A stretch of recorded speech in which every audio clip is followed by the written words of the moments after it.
सई फुर्ती से रिया और कनक के पास अपने रूम में आकर बैठ गई। कनक, तू तो खीर लेने गई थी ना, फिर खाली हाथ क्यों आ गई? सई को याद आया कि वह घबराहट में भाग गई है और खीर वाली ट्रे किचन की स्लैब पर ही रह गई। तभी आदित्य हाथ में ट्रे लेकर रूम में आया। तुम लोगों की खीर यहाँ है। उसने उन ट्रे को तीनों लड़कियों के बीच रख दिया और सई के ठीक सामने बैठ गया। सई को मालूम था कि वह उसे ही देख रहा है, इसलिए उसने एक बार भी आंख उठाकर उसकी ओर नहीं देखा। थोड़े टाइम बाद जब सबने खीर खा ली और थोड़ी बहुत गपशप भी कर ली तो आदित्य उठ खड़ा हुआ। रिया, लेट हो रहे हैं, घर चलते हैं। सही, तुम भी अपनी दोस्त से जी भर के बातें करो, बट कल टाइम से ऑफिस आ जाना। सई ने सिर्फ हाँ में जवाब दिया। रिया कनक और सई को हक करने के बाद आदित्य के साथ फार्म हाउस से बाहर निकल गई। उनकी कार के जाने के बाद कनक और सई रूम में आकर बेड पर लेट गई। कनक बोली, बहुत दिन बाद मिलना हुआ तुझसे। बहुत कुछ घट भी गया तेरी लाइफ में, बट तेरी सलामत देखकर मैं खुश भी हूँ यार। लक तो देख कि जिसे तूने प्यार किया था उसने ही तेरी हेल्प की। यह भी तो मेरा लक ही है कि मेरे साथ इतना सब कुछ हुआ, और जिसे मैंने पसंद किया उसकी शादी होने जा रही है। कनक ने बात को थोड़ा घुमा दिया और उससे पूछने लगी कि उसकी शादी हो जाने के बाद सई के साथ क्या क्या हुआ था। सई ने उसे शुरू से लेकर अंत तक सारी बातें बताई कि कैसे उसे जॉब मिली और फिर बेंगलुरु में विभोर नाम का बदमाश मिला, और कैसे जब वो उससे बचने के लिए वहाँ से यहाँ भाग कर आ गई तो भी उसने उसका पीछा नहीं छोड़ा और इधर आकर उसे तबाह कर दिया। तब आदित्य और रिया ने मिलकर उसको सपोर्ट किया। सई ने कनक को यह भी बता दिया कि आदित्य को वो हमेशा से ही गलत समझती रही थी, बट वो वैसा लड़का नहीं है जैसा उन्होंने कॉलेज में सोचा था। सारी बातें सुनने के बाद कनक बोली, तुझे लगेगा कि मैं सेल्फिश हो रही हूँ, लेकिन मैं फिर भी कहूँगी कि तू आदित्य को बता दे कि तू उसको लाइक करती है। मैं तो बता दूंगी, लेकिन रिया का क्या कसूर है? कोई और मुझे लाइक करे या ना करे, पर मैं ये नहीं कर रही हूँ। मेरी लाइफ पर कई दाग लग चुके हैं, अब दूसरी औरत का टैग नहीं चाहिए। ठीक है, तू किचन में क्या बात कर रही थी आदित्य से? बहुत टाइम लग गया तुम्हें किचन की बातें याद आते ही। सई का फेस रेड हो गया। कनक बोली, शर्मा रही हो? नहीं, ये तो मेरा गिल्ट है। उसने बातों ही बातों में ऐसी बात कह दी कि मेरा कलेजा मुंह को आ गया। उसने ऐसा भी क्या बोला था? वह मुझसे पूछ रहा था कि क्या तुम्हारी लाइफ में कोई बॉयफ्रेंड था। मैं उसको सच कैसे बताती? वो मुझे शादी करने को बोल रहा था। मैंने कहा कि मुझसे कोई शादी नहीं करना चाहेगा, और क्या वह खुद किसी ऐसी लड़की से शादी करना चाहेगा? तो उसने कहा कि किसी और से क्यों। मैं तो सही संकोच बस चुप पड़ गई। कनक बोली, मुझे बता कि आदित्य ने क्या कहा। उसने कहा कि कोई और क्यों, अगर मैं उसे शादी करने को हाँ कह दूँ तो वो मुझसे ही शादी कर लेगा। कनक चौंकी, क्या उसने सच में यही बोला था? हाँ। फिर कनक बोली, क्या वो हंस रहा था? नहीं, सीरियस था। फिर तूने क्या बोला? मैं क्या कहती? मैं अपनी फ्रेंड के घर में आग नहीं लगाना चाहती। मुझे तो कुछ समझ ही नहीं आया। दिल बहुत तेज धड़कने लगा था। मैं तो डर से भाग आई वहाँ से। तूने कभी ध्यान नहीं दिया कि आदित्य जो तुझसे कभी बात तक नहीं करता था, वह तेरे बुरे वक्त में इतना साथ क्यों दे रहा है? सही बोली, वह कहता है कि मैं उसकी फ्रेंड हूँ।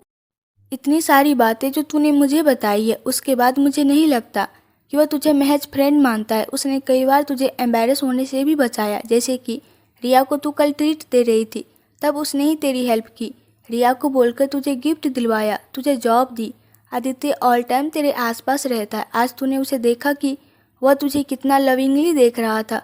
यह भी तो हो सकता है कि वह सिर्फ मेरी खूबसूरती पर फिदा हो गया हो। वह विभोर भी तो ऐसे ही मुझ पर फिदा हुआ था। इसे भी सिर्फ मेरे जिस्म की तलब हो। कनक दंग रह गई। आदित्य के लिए तू सच में ऐसा सोचती है? क्या इसमें और विभोर में कोई अंतर नहीं है? सही खुद की ही कई बातों पर शर्मिंदा हो गई। नहीं, मुझे ऐसा तो नहीं लगता। आदित्य बहुत अच्छा है और उस पर भरोसा भी है, पर जिंदगी में इतने धोखे खाए हैं कि कुछ समझ नहीं आ रहा। I think he is in love with you. वह तुझे पसंद करता है, इसलिए हर कदम पर तेरा साथ दे रहा है। सही शॉक्ड हो गई कि क्या ये सच हो सकता है। आदित्य और रिया रास्ते में थे। आदित्य बिल्कुल चुपचाप ड्राइव कर रहा था। उसके दिमाग में सई ही घूम रही थी।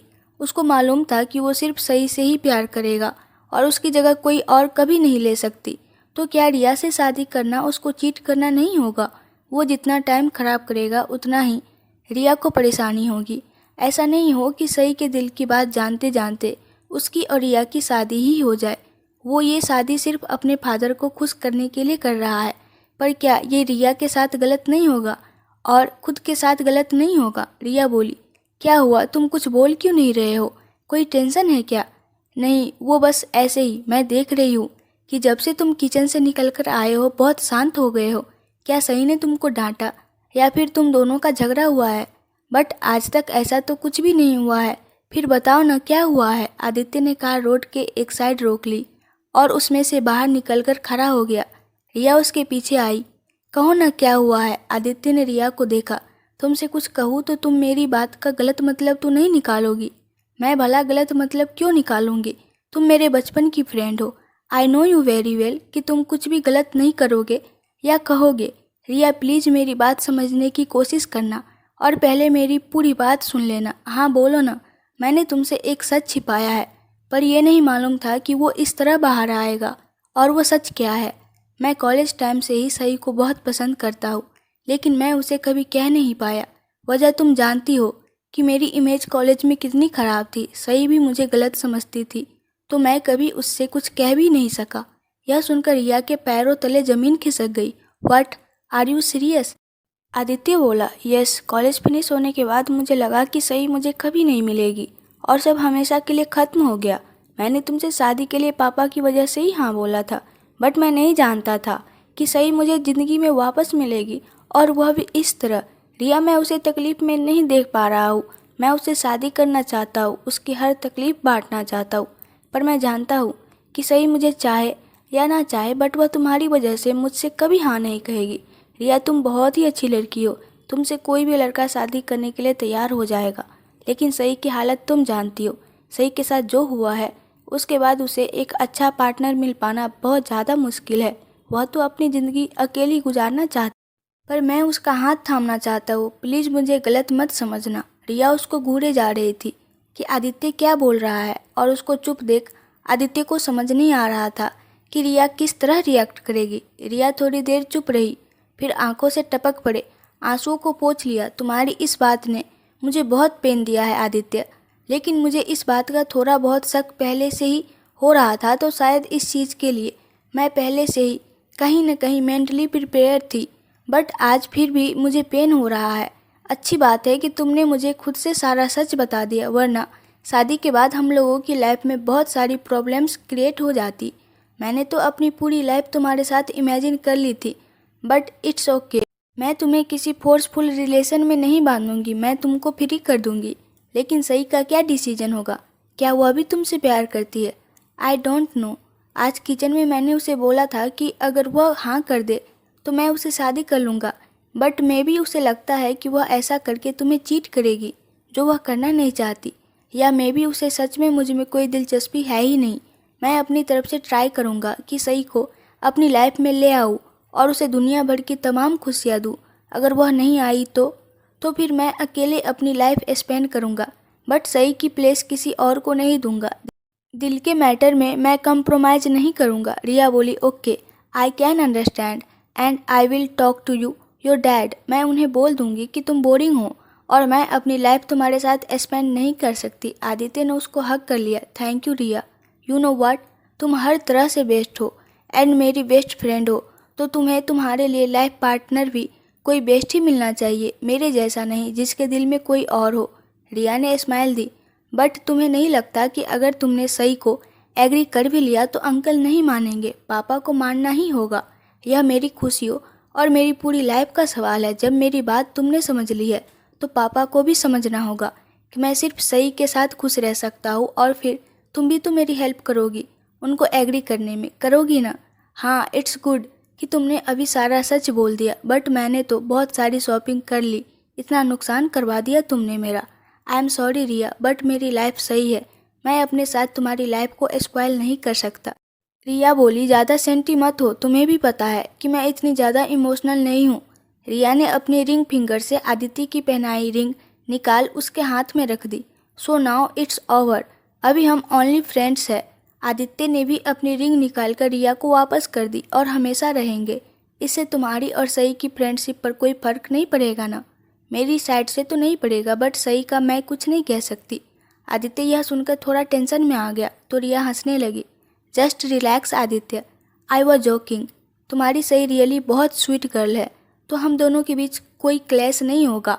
आदित्य बोला, होप सो, वह जल्दी से मेरी सही बन जाए। वो बनेगी, तुम्हें रिजेक्ट करने का कोई सीन ही नहीं बनता। थोड़े टाइम बाद दोनों अपने अपने घर लौटे और उन्होंने अपनी फैमिलीज को सगाई तोड़ने का डिसीजन सुना दिया। उन्होंने सबको कहा कि यह डिसीजन दोनों ने म्यूचुअली डिसाइड कर लिया है, बिकॉज उन्हें नहीं लगता है कि वो अपनी पूरी लाइफ एज हस्बैंड वाइफ साथ रह सकेंगे। आगे जाकर उनके रिलेशन ख़राब हो, उससे बेटर है कि दोनों हमेशा की तरह बेस्ट फ्रेंड्स ही रहे और खुश रहे। बड़े ठाकुर ने रिया को कन्विंस करने की बहुत कोशिश की, लेकिन वो एग्री कैसे हो सकती थी, बिकॉज उसको मालूम था कि आदित्य तो सही को लाइक करता है। बड़े ठाकुर गुस्से में आदित्य के पास आए। कहीं तुमने तो कुछ नहीं किया? आदित्य बोला, मैंने सिर्फ रिया को अपने दिल का हाल बताया और रिया को भी वो सही लगता है। जो भी है सब आपके सामने है। मैं और रिया एक दूसरे के लिए नहीं बने हैं, तो फिर तुम्हारे लिए कौन बना है? Tell me now. आदित्य ने सही का नाम नहीं लिया, बिकॉज वो पहले सही का आंसर जानना चाहता था। नेक्स्ट डे सही ऑफिस आई तो आदित्य से दूर रहने की कोशिश कर रही थी, एंड आदित्य को भी ये बात फील हो रही थी। आज मिश्रा जी ने लीव ली थी तो सही अपने कैबिन में अकेली थी। थोड़े टाइम तो आदित्य ने वेट किया, बट उससे अभी और कंट्रोल नहीं हो रहा था।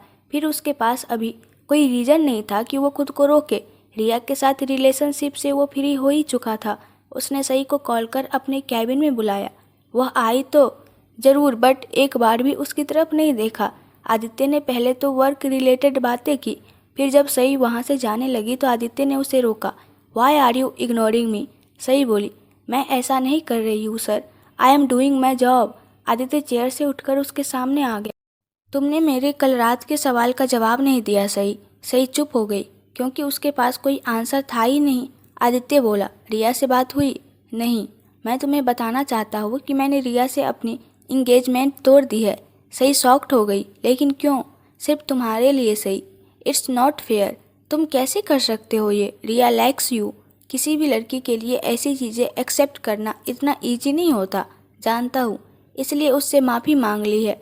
वो मेरी बेस्ट फ्रेंड है और ये हमारा मैटर है, हम सॉर्ट आउट कर चुके हैं। आई लाइक यू, मैं तुम्हें अपनी लाइफ पार्टनर बनाना चाहता हूँ, और ये बात मैंने रिया से कह दी है। सही ऑकवर्ड हो गई। यू डोंट लाइक मी, ये बस सिंपैथी है जो तुम फील कर रहे हो। मैं तुमसे शादी नहीं करूँगी, प्लीज़ रिया से इंगेजमेंट मत तोड़ो। आदित्य ने सही को खींचकर दीवार से लगा दिया और खुद उसके सामने आ खड़ा हुआ। नहीं, मैं शादी करूँगा तो सिर्फ तुमसे। तुम मुझे अपना आंसर दो, क्या तुम मुझसे शादी करोगी? सही कंफ्यूज हो गई कि उसकी लाइफ में ये कैसा ट्विस्ट है। कुछ बोलो भी सही। कह तो रही हूँ कि मुझे लग रहा है कि तुम मुझ पर दया दिखा रहे हो। तुम्हें लग रहा है कि मेरा कोई हाथ नहीं थामेगा, इसलिए तुम अपनी ज़िंदगी की खुशियों को ख़त्म कर मेरे साथ शादी करना चाहते हो। इतना भी देवता नहीं हूँ मैं कि बिना किसी वजह से इतनी बड़ी कुर्बानी दे दूँ, और मैं यह कोई कुर्बानी नहीं दे रहा। तुमसे प्यार करता हूँ और तुम्हें अपनी लाइफ में शामिल करना चाहता हूँ। कितनी बार बताऊँ तुम्हें कि प्यार करता हूँ, कोई दया या बेचारगी की मोहताज नहीं समझ रहा हो। सिर्फ एक ही सच है कि मैं अभी से नहीं बल्कि कॉलेज टाइम से तुमको पसंद करता आ रहा हूँ। क्यों नहीं समझ रही हो मेरे प्यार को? सही ने उसकी बात सुनी तो चौंक गई। फिर वो बहुत खुश भी हुई, क्योंकि जिस पर्सन को उसने प्यार किया था वो भी उसे प्यार करता था।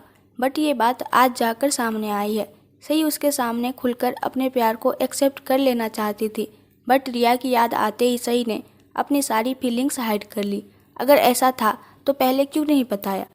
क्योंकि कॉलेज में मेरी प्ले बॉय वाली इमेज के बाद तुम्हारी जैसी निश्चल लड़की मुझे एक्सेप्ट नहीं करती। तुम मेरी फीलिंग्स क्यों नहीं समझ रही हो? तो क्या चाहते हो कि मैं खुशी खुशी तुमसे शादी के लिए हाँ कह दूँ? रिया ने मुझे सपोर्ट किया है, मैं उसकी ज़िंदगी बर्बाद कर अपनी खुशियों का महल नहीं चुनूँगी।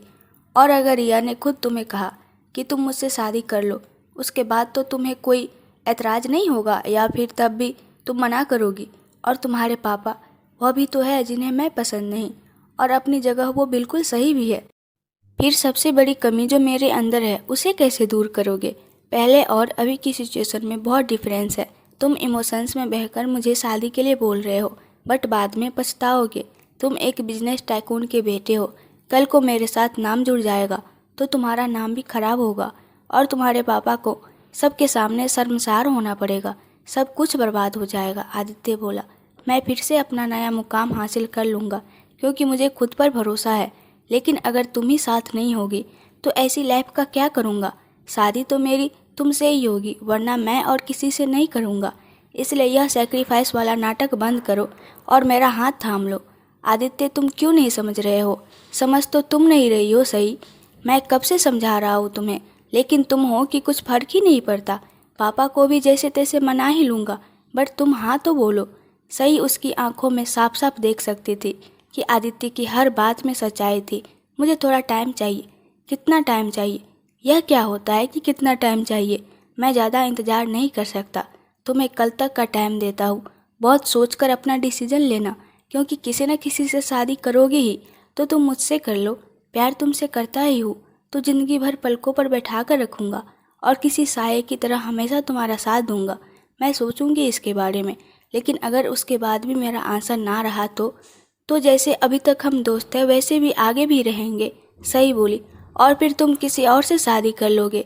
तुम मुझसे शादी नहीं करोगी तो फिर यह मेरा अकेले का डिसीजन होगा कि मुझे शादी करनी है या नहीं। सही ने आदित्य को खुद से दूर किया तो मैं कल अपना आंसर दूंगी। उन दोनों को नहीं मालूम था कि उनकी बातें कैबिन के बाहर खड़े बड़े ठाकुर सुन रहे हैं। उन्हें तो स्टार्टिंग से ही आदित्य पर शक था कि वो सही को लेकर कुछ ज़्यादा ही पजेसिव है। सही की हेल्प करना तो ठीक था, बट फिर उसको फार्म हाउस में रख लिया और फिर उसको जॉब भी दी। वह सब ठीक था, लेकिन अब उस लड़की को अपने घर की बहू बनाना चाहता था, उसे अपनी लाइफ में लाना चाहता है। तो ये बात उनको पसंद नहीं आई। वो इस मैटर पर आदित्य से बात करना चाहते थे, उसको समझाना चाहते थे, बट अभी ऑफिस में तमाशा बन जाएगा तो घर पर ही बात करना सही रहेगा। सोचकर वो कैबिन के अंदर नहीं आए। एक काम हो सकता है कि अगर सही ही शादी के लिए मना कर दे तो सारी प्रॉब्लम सॉल्व हो जाएगी। सबसे पहले वो सही से बात करेंगे। सही अपने कैबिन में आ गई। आदित्य की शादी फिक्स होने वाली बात सुनकर उसे भी बहुत पेन हुआ था, बट उसने यह नहीं सोचा था कि वक्त एकदम से गुलाटी खाकर उसके पलड़े को भारी कर देगा। कोई भी डिसीजन लेने से पहले वो एक बार रिया से बात करना चाहती थी। उसे जानना था कि इस मामले में उसको बहुत संभल कर डिसीजन लेना था। उसका पूरे दिन काम में मन ही नहीं लगा। दोपहर को रिया को कॉल की, बट बिजी होने के कारण उसने उसकी कॉल को अटेंड नहीं किया। सही सोच रही थी कि मैं भी रिया उससे नाराज़ है। वह शाम को रिया के पास जाएगी और फेस टू फेस बात करेगी, क्योंकि इस तरह की बात ही ज़्यादा विश्वास वाली होती है। आदित्य भी बहुत बेसब्र हो रहा था। उसको पता था कि सही रिया से बात करेगी और वो हमारे रिलेशन को अपनी स्वीकृति दे देगी। शाम को सही ऑफिस से लौटी और रिया से मिलने जाने के लिए तैयार हो रही थी कि उसको वॉमिट होने लगी और सिर भी चकरा गया। उसे समझ नहीं आ रहा था वह हर टाइम थकान क्यों फील कर रही है और उसे कई बार वॉमिट भी हो जाता है। खाने से स्मेल आती है। सडनली उसे याद आया कि पीरियड्स को हुए 3 महीने होने वाले हैं। नेक्स्ट मोमेंट पर उसे जो ख्याल आया उससे वो बहुत ज़्यादा डर गई कि कहीं उसकी किस्मत उससे एक बार फिर से तो नहीं खेल रही ना। क्या करे, कैसे पता लगाए कि उसका शक सही है या गलत। आदित्य अपने भगवान से प्रे कर रहा था कि सही उसे शादी के लिए मना नहीं करेगी। वह अपने अरमानों में रंग भरने के बारे में सोचने लगा। सही ने कनक को कॉल की तो मालूम हुआ कि वह आज अपने ससुराल चली गई। बड़े ठाकुर अपने बेटे की खुशी को देख रहे थे, बट उनके लिहाज से यह तो सुसाइड करने वाली बात थी। आदित्य सही की खूबसूरती से अट्रैक्ट है, जो सही नहीं है। वो सही के पास बात करने ज़रूर जाएंगे, लेकिन थोड़ा लेट जाएंगे, जब आदित्य अपने रूम में काम में बिजी हो जाएगा। सही फार्म हाउस से बाहर निकली और ऑटो में बैठ गई। थोड़े टाइम बाद वह एक मेडिकल स्टोर पर अपना मुंह ढककर पहुंची और वहां से प्रेगनेंसी चेक करने वाली किट ली। सही का दिल इतना तेज धड़क रहा था, ऐसा लग रहा था कि उसका दिल निकल कर बाहर ही आ जाएगा। सही वापस फार्म हाउस आई और रेस्ट रूम में जाकर टेस्ट किया। रिजल्ट आने में भी थोड़ा टाइम था। वह वेट कर रही थी कि रिया की कॉल आ गई। सही उससे बातें करने लगी। रिया बोली, आदित्य ने तुमसे आज कुछ बात की है क्या? हाँ, उसके रिगार्डिंग ही बात करना चाहती थी। सही, तुम बिना कुछ ज़्यादा सोचे शादी के लिए हाँ बोल दो। आदित्य तुमको बहुत लाइक करता है और प्लीज़ मेरे बारे में ज़्यादा टेंशन मत लो। मुझे तो और भी अच्छे लड़के मिल जाएंगे, लेकिन तुम्हारी ज़िंदगी में एक बार फिर खुशी ने दस्तक दी है तो प्लीज़ मना मत करना। वो तुम्हें बहुत खुश रखेगा। मेरी तरफ से तुम बिल्कुल फ्री हो। सही को रिया की तरफ से इस बात पर कोई ऑब्जेक्शन नहीं लगा तो वो बहुत खुश हो गई थी। उसने सोच लिया था कि आदित्य को हाँ कर देगी। तुम उसको हाँ कहोगी ना? सही अपना जवाब देती कि उसकी नज़र अपने प्रेगनेंसी किट के रिजल्ट पर पड़ी, जो शो कर रहा था कि वो प्रेग्नेंट है।